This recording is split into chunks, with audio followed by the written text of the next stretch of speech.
right, it's your boy Recruit Zero, still here, live at Render ATL. Charles here, left side, best side, let's go. You know, season 2 still rolling. We got more episodes, but we getting all the experts we can while we here at the wonderful experience of Render ATL. So we got another cybersecurity expert here, Justin Crowder. We're gonna let him introduce himself and then get right into the conversation. How you doing, guys? Name is Justin Crowder. Been in the game for about 16 years. Here to share some good knowledge about my journey through the cybersecurity space, and then also how we can actually protect you guys at home. So let's talk about it. All right. So we already know people be getting scammed way too easy on the internet. So I want to ask, what is the most ridiculous scam you've seen somebody get got by? I mean, we always got the simplest thing is that people like to click on links. We know that, right? Yeah. I mean, it's the simplest thing, right? So, but I'm gonna tell you a sophisticated scam that I've seen recently. So, you know, a lot of elders don't really know about tech and cybersecurity too much. Right. But they might learn enough to be dangerous themselves. So the recent scam that I've seen was that they send a letter out to the elders' homes that has a QR code that lets them log into their bank account straight through that website. Wow. Terrible scam, right? Yeah. So I feel like, you know, with cybersecurity, we don't have enough legway into training people that are not as tech savvy on how to be protecting their own online bag. Right, for sure. Yep. And we've just talked to somebody about kind of that tech literacy gap. So this segues right into that, because as much as we think like the internet has democratized things, the knowledge, there's still huge gaps in knowledge depending on where you were introduced into tech, like what generation you're even in, because some generations are growing up with the internet, others are getting it on like the back half of their life. Exactly. So that makes perfect sense. And I've also seen it at work, you know, the sophistication of the emails and phishing, right? Yeah. Where you get an email that says our password has been reset from Microsoft. Absolutely. Now I had to tell people, if you look, they just dropped the O. Yeah. But it looks just like it. How that reset password would look. And so they've been trying to catch people off guard, right? Another one I've seen is where if someone else's company gets hacked, right, or email gets compromised, they'll listen in, right, and then start sending out emails. They'll watch a conversation happen, and then they'll send an email that says, hey, remember you're gonna send that check because you were Yeah, exactly. We need you to reroute. And so they'll try to get you to reroute where it's going. And so you start seeing them trying to capitalize on, they know you're moving that fast. Right. Are you gonna check? Right. Absolutely, absolutely. Let me ask you guys a question. Yeah. Did you guys have any pets when you were growing up? I didn't. You did? Yeah. You did not? I didn't. Okay, what was your pet, like your first pet? I had a dog. Oh no, I had a hamster. A hamster? I had a hamster. Really? I had a dog? Come on, a hamster? I had a hamster. Wow. I had one. What was your hamster's name? It was Hammy. Hammy? Hamster. Okay, that's what's up. Like, where'd you grow up to have a hamster? Oh no, we just had a You hamster. grew up in Georgia and you got a hamster for a pet. That's pretty dope, dude. I mean, like, I got a dog later, but when we were kids, we couldn't have anything. Yeah, that's true. That's true. Did you guys have like a pet day at school or anything like that? Nope. No, not at all. Like, what school did you go to? Went to Shadow Rock Elementary School. Shadow Rock Elementary School. Okay. Yeah, So I'm gonna pause right there. So right now, what I just walked you through is social engineering. And so basically, when I asked you what your pet name was, that's a security question on your. Yeah. So that's a lot of times people go through natural conversations. You can sit with the guy that's in a bar and they're asking you personal things about your life that you feel like it's safe to give. A lot of that is information that you're giving up to where they can actually find your online profiles and figure out how to get in. You had me live on the second. Exactly. That's why I lie on the security question. You're not getting me. Me too. You lie and pray you remember. Hey, look. Who's your favorite football team? They better lie now. I tell you, you ain't getting no more right. It be your own people. Yeah, that's how it goes. That's how it goes. Now we gotta bleep it out. Right. Yep.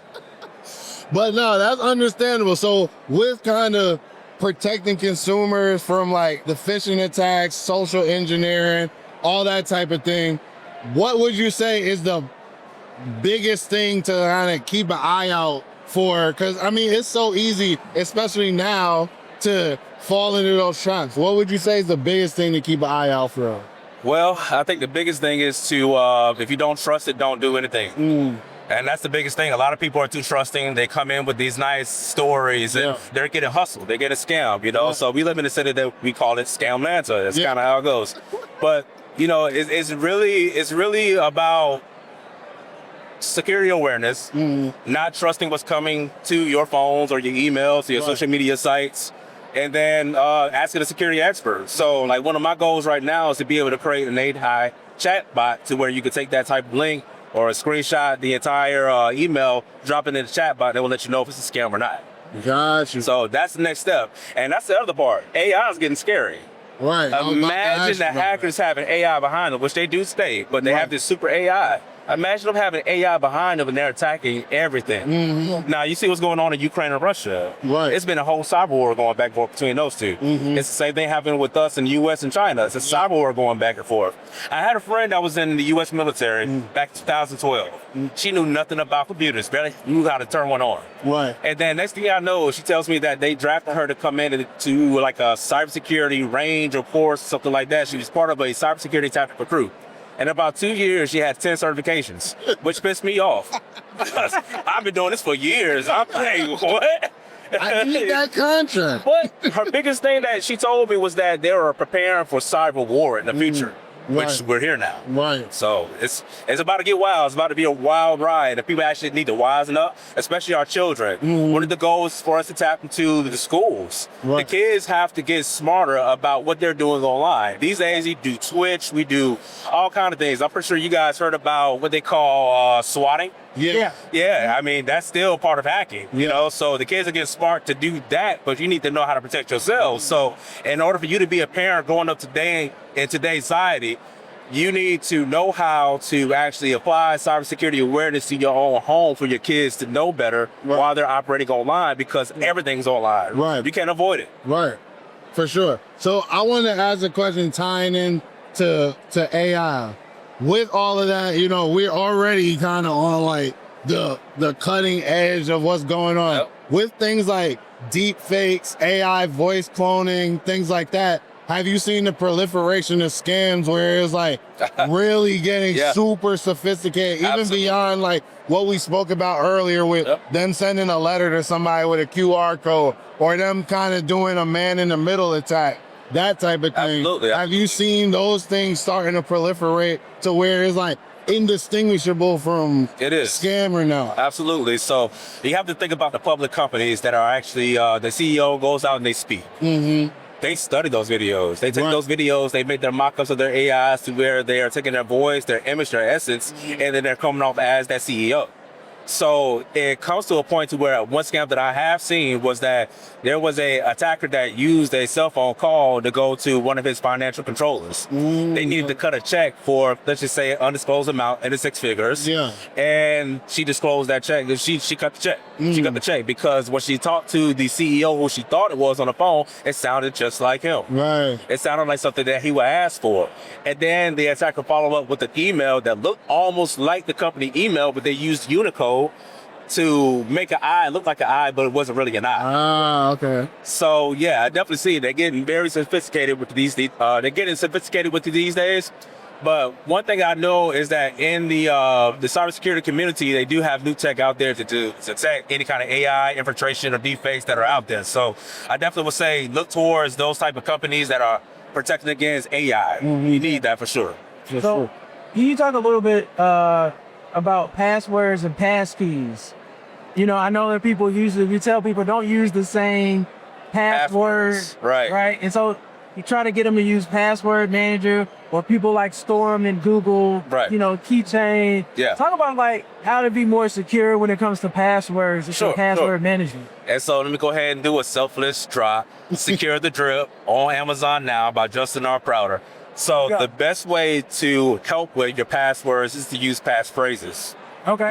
So people say Apple 123. That's my password. Now it should be I love apples 123, but space is I space love space apple space 123. It makes it a bit more difficult. But now once again, we're in the times of AI. where they can compute way faster. So you really want to use passphrases. Maybe your favorite line from a movie, or maybe not that, because people might know your favorite movies, but you really want to use passphrases, 2, 3, or 4 words that you know that nobody else knows that you like. Love that phrase. Right. Try that. And then also you do have password generators that can help you as well to be able to create your passwords, but you do have password lockers to where you can save your passwords in. So a lot of times for us, we'll say it's a bad thing for you to save your passwords to the browsers. Password managers on browsers don't do it because you can scrape that. You can get that off your browser easily. They have browser extensions that have the ability to tap into whatever you got going on within your browser. So now we're going to scrape for your credit card numbers and your passwords. Don't do it. So password lockers are probably the best bet. You can go to like Password State or any other ones out there. You should do your own research. But password phrases and then password lockers. Now, the other part when it comes to passwords is what we're trying to get rid of in the industry is to go passwordless. But we're not there yet. We're not there yet. This is going to be more biometric type of password authentications, right? Our face, our fingerprints, our voice, our eyes, our retinas. Right. What you want to do is add in multi-factor authentication. That's 2-factor authentication. And this is the part from the book, is that a lot of times people go out and they become a social media viral sensation. They went from 500 followers to all of a sudden 100,000 followers. They never put 2-factor authentication on their accounts. Next thing you know, an attacker takes their account over and they just lost all the money and opportunities that they had. Right. So you want to do 2-factor authentication. And then another piece of advice that I have is that I have like maybe 15 different emails. I got a lot of stuff going on, right? Yeah. So I got bank accounts, I got social media, I got all other kind of accounts out there. You want to separate those out. If you're a person that uses Chase, Federal, JP Morgan, or Capital One, whatever, you want to separate those into different emails. So just in case an attacker does get access to one of your emails, they don't have access to your entire life. Right. Now let me ask you this: if I'm listening and I can hear someone's mom, I ain't doing all that. Right? Like I can hear it. And in some ways people kind of get defeated because it's like, I just want to go check this. So I just want to check on my son or my cousin or my friend. Why do I need 80 different passwords, or I got to do all this? Do we think we'll ever get to a space where we'll go all the way back to like the early internet days before like the hacking really got big and widespread, where people just can jump on the internet and be safe and be connected? Or will it always be a thing of, it's too late now, the genie's out of the bottle? Nah, we will never be back those times. We will never end those times, really, but it will never be safe, honestly. I mean, and the crazy thing about it is, like, from my perspective, I feel like we have a lot of superpowers out there that are creating certain attacks just so they can continue to fuel the cybersecurity industry.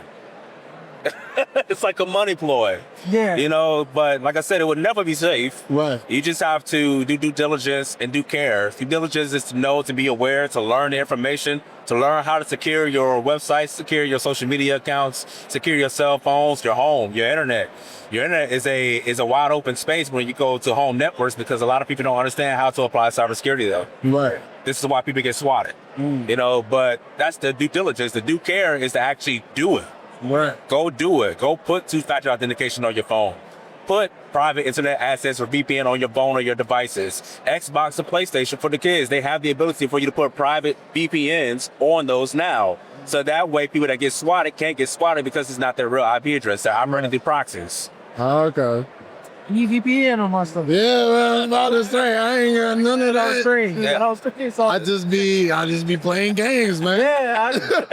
I thought I was good in GTA. I mean, but think about it. And now I got SWAT in my house. That's it. I mean, you're playing games and having a good time, but just know that sometimes you might have some malicious threat actors on the other end that's pulling your IP address. And then if your home internet service, I think you guys had Ace earlier, he stated that you might want to use guest networks and then your own private network, which is awesome. So you should do that. But they also do have Wi-Fi modems and routers that have security built in them as well, which is like a firewall. Right. Yeah. You want to be able to limit the traffic that's going to be used inside of your network. And then you'll also want to be sure that you kind of keep people off your guest network as well, because for a few people I've seen that use IoT devices like doorbells and cameras, and they put them on the guest network, but then you put the guests on that guest network and they still got access to all of those too. You never know that their laptops could be full of malware. Right. It's going to tap right into your IoT devices, and then now your guest network is infiltrated. Got you. Okay. It's a whole world. That's The a best lot. thing I say is just follow the easy steps. If you look at my book, Secure the Drip by Justin R. Crowder on Amazon, Here we go. go to your 10 steps in the cheat sheet that I provided, and then you will be able to start being a bit more cyber safe. Right. Yeah, Let me ask you this. We'll do a little myth busters real quick. sure. I had somebody tell me, an older dude who worked in IT for a long time, he said, hackers and whoever don't really care about you individually. Correct. No one's really looking for you. If they're going to go for jail time or something or risk, whatever it is by hacking, they want the bank, they want, the big corporations, and something that you might just already be in, and then you just get swept up on. Is that Right. still true, or are people being individually targeted now? So it depends on who you are. So you could be a hacktivist and you're hacking for whatever political reason. Right. You don't really care about the money, or you do care about the money, or you might be a celebrity and I am targeting you. So you have to think about in the sense of corporate Americas where you have executives and they want to go after that specific executive, like the example I gave earlier about the deepfake. That's called spear phishing. They go directly for that one person. But when it comes to the type of attacks that you really see out there now, like they absolutely care about the different accounts that they can get to. But these days, that what I'm saying is that they care about the devices. They care about getting control of that device and not letting you know that they have control of it. This is where it becomes a botnet. And so botnets could be 100,000 to 1 million different systems, laptops, workstations, personal computers, cell phones, tablets. It could be all of those that could be leveraged to actually attack one target. So you guys heard of DDoS. Yeah. You guys play games, right? Yeah. PlayStation. You remember when PlayStation Network got taken down? Yeah. That was a DDoS attack. Right. That was using all our personal devices for one specific attack to take them down. Okay. So So with So with that, I wanted to know, with all these proliferating threats and everything, how would you, you already talked about like how to protect your personal networks and systems. Would you recommend people learn to get into cybersecurity as a career? That's a good question. So I take this two different ways. I always recommend people to get into cybersecurity as a career. Right. It's a game changer. Right. For people that are looking for career changes on how to navigate their way from, clinical trial clinics and all that and move into cybersecurity, it's definitely possible. Yeah. I had a good friend of mine. She used to work in the car sales industry for 11 years. She met me and now she's in cybersecurity making more money than me. It's just like that. But I was like, you got something. I'm like, you should do this. Go for certification. She did it and then got her a job and they sell quick. Yeah.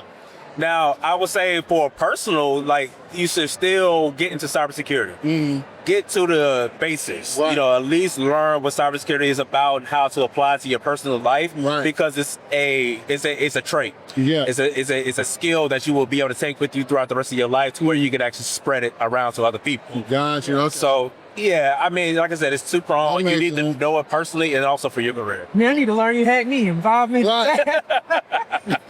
Let me ask you this. I read this article on Wired, right? They were talking about quantum computing. And they were saying, like, basically, once quantum computing gets here, it's over. It's over with.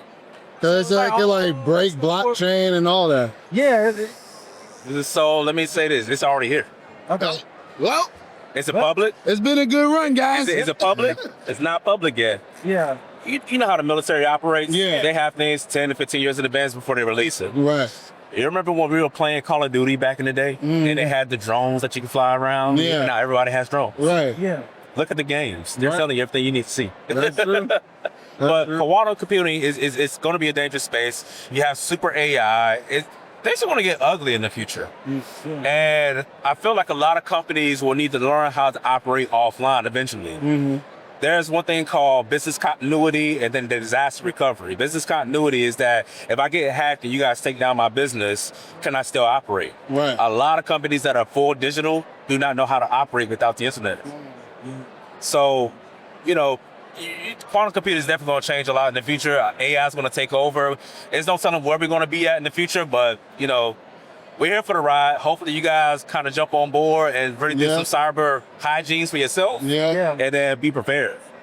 That's so interesting. Let me ask you this. Because like with quantum computing, let's say I wanted to be one of those people, you know, we used to call them Luddites back in the day, right? Yeah. Like that the bug out bag. Yeah. They didn't have an iPhone. Just when iPhone like just came out, they're like, I'm not getting on. Right. Yeah. Let's say I wanted to erase my digital footprint as much as possible, right? Yeah. It's hard, but you know, they say possible. there are companies that can, you know, erase some of it. You know, let us know. Is that kind of like not really true? How does that work? No, it's not true. It's not true. Oh, there we go. I mean, they could erase some of it for it to appear right now live. Right. Yeah. But once it's out there, it's out there. So I'm going to give you one website you go check out. It's called archive.org. Yeah. Take a look at it. And then look at YouTube or just type in any kind of website that you want to type into. It will show you the full history of that site. Meaning that it can go back 20 years to when the site first came into play, and it will go year by year, month by month with snapshots of how it changed or what's different. So that's kind of the same thing that happens with your personal information. This snapshot is going to be saved out there. Once you put it on the internet, it belongs to the internet. Right. But when everybody, like you said earlier, just a minute ago, but everybody going digital, right? Like you can't do anything filling out a form anymore. You can't go to the dentist office. Correct. You get your teeth cleaned, fill Correct. out forms. Correct. You go to the doctor, forms. You go anywhere, it's all forms on the internet. So it's one of those things where, you know, without being like too morbid, right? Right. Now we talked about this, you know, in our cyberpunk hellscape. Yeah. So where it's almost like you just kind of have to accept it and be as safe as possible, but accept that one day it might be your turn. Absolutely. And that's the true thing. So it's not about if it's going to happen. It's just about when. When is it going to happen? When is the breach going to occur? Because it's going to happen regardless. It doesn't matter who you are. We can see in recent news that they're taking down federal governments. They're taking down major companies that's supposed to have all of the security behind them. Right. And we do know about that one big company out there. All you cybersecurity people know who I'm talking about. That happened in 2024 that took down half the world. That's supposed to protect us. It happened, you know. Yeah. So it's like it's not about if it's going to be when it happens. You just have to be the best prepared for yourself. So you know, whatever you're doing in your personal lives, just make sure once the attacker gets it that they don't put something out there that you don't want to be seen. And that's just straight up. Like no games with that one. You know. So once again, it's the best to at least have the best cyber hygiene that you can have. You know, you don't want an attacker to get to the point to where they're taking your identity and they're signing up for credit cards in your name and they're ruining everything that you got. You know, that would be another little segue into what we call building out, you know, trust or financial literacy. Right. You know what I mean? How to protect everything else. Right. But when it comes to cybersecurity, like it's already going to happen. You just have to make sure that you are protecting you're protecting yourself the best way that you can. Let me ask, this is my final question. In terms of like keeping things tight. Is limiting your social media or having less social media helpful in keeping yourself secure? Like because you're not giving out as much information or you're not consistently giving live updates that someone could get a Yeah, absolutely. I mean, think about AI. How does AI learn? It has to actually see the content that you put out there in the publications, and it learns about you, and then it can adapt and give you recommendations about you. Right. Now, realistically, we'll say the government has a profile on us already. And they could probably go into a folder and click it about 1, 2, 3, 4, 5, 10 to 100 different folders that tells everything about you, your personality, your characteristics, where you're from, what you're into. They already have those profiles built on us. Right. So it's already there. Your information is already out there. It's just how to protect your own personal devices that you have now in order for you to continue to feed your families. That's like the most important part. But as far as your identity, it's already out there. Yeah. Listen. All right. So, I mean, you dropped a lot of information, and now we're all worried. But if there's one takeaway you can give for the audience before we wrap it up, what would it be? Man, my one takeaway. I will say that you should dream big. I have a mantra that I go by. It's called dreams goes reality. You know, if you want to get into the cybersecurity space and it's a dream of yours, you have to be able to actually do the hard enduring work to make it a reality. So once you make it a dream, it becomes a goal. You do the work will pay off to where it becomes reality. So for the ones that really want to get into the tech space or learn how to secure yourself, all you have to do is just start. Just begin. It's a process always. Your life is a process, but in order for you to actually spawn off new processes, you just have to get started. That's it. Dreams goes reality. Justin R. Crowder, Secure the Drip. Check me out. Amazon. Thank you. Yes, sir. So that is Ultimate Blerds. Once again, it's your boy Recruit Zero. It's your boy Uncle Charles who's been hacked. And we'll be back with the next episode if we haven't been hacked. So just wait and see. Peace.